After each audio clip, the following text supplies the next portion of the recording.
chance, but I thought that we were going to talk tomorrow, so we're not really prepared. But again, my name is Nderakindo Kessy, and because today is the Women's International Day for Women, then I stand here. But actually, the chairman of my political party is here, so I was supposed to let him talk, but because of this special day, he gave me the chance. Though I'm coming from Tanzania, but I come in the capacity as a member of parliament of the East African Legislative Assembly. For Tanzania, I believe many of you know the story of Tanzania, and its independence was led by Mwalimu Julius Nyerere. And for that reason, I'm very proud of being a teacher, though right now I'm playing politics.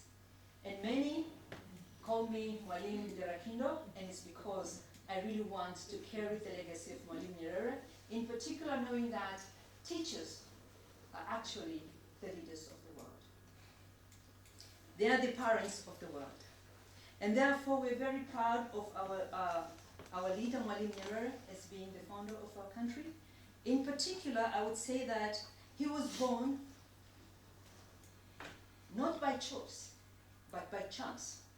He was born to be a Christian.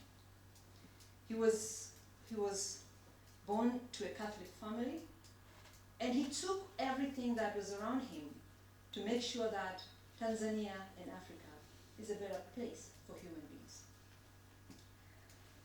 Mwalimu Nyerere, he incorporated his beliefs as a Christian in what he did in politics. One example I would give that, we have the song which says the song of the torch. He looked at Mount Kilimanjaro being as a blessing to Tanzania, the highest mountain of Africa being in Tanzania, and what could he do with it, or what can we do with it? So he put the picture of going up at the Mount of Kilimanjaro, putting up a light, and singing the song of St. Francis of Assisi, saying that, Lord, make me be the instrument of peace in the world, if not in Africa. And with that, he put a lot of effort in liberating Africa, knowing that the liberation of one country is not enough. And one country not being liberated, it means the whole of Africa is not liberated. So he put a lot of effort in liberating Africa, and we're very proud of him, and I'm sure many are also proud of Tanzania in Africa. When we come into politics, he also made sure that in his principles of, or maybe ideology of politics, the first principle he put is that all human beings are equal, and he believed in human dignity. So we, maybe my political party, which is called NCCR Mageuzi, being the leader of the multipartism, being the central core of the multipartism, we try to continue the legacy of Mwalimu Nyerere, and we make that our ideology is in human dignity. So my political party, which is, maybe it could be called, it's considered to be a small political party in terms of numbers, but not in terms of what to do in the country. Many of the things that we do in our political party, they get implemented by other political parties. Therefore, we're still proud of what we do, not necessarily being in the history or being in the parliament, but in what we come up with ideas and they get implemented by others. So in the sense, it is not necessary for us to believe, it's not necessary of getting power, but it's necessary for planting seeds and letting others to walk to them. So I would like you to maybe to know the word of dignity in Kiswahili. It has got only 3 letters, U-T-U, utu. And therefore, I would like you to remember Mwalimu Julius Nyerere, one of the Pan-Africanists with the word utu. He believed in human dignity.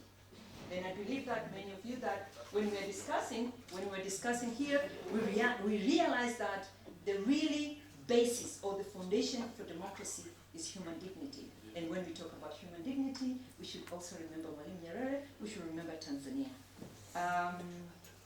When we talk about political parties, political ideologies, we're not that much different from other countries in Africa, in the sense that we go into elections, we all talk about our electoral bodies not being independent, and it's the same with Tanzania, but we are making really a step forward in terms of pushing our new constitution, and it's because we are going towards election.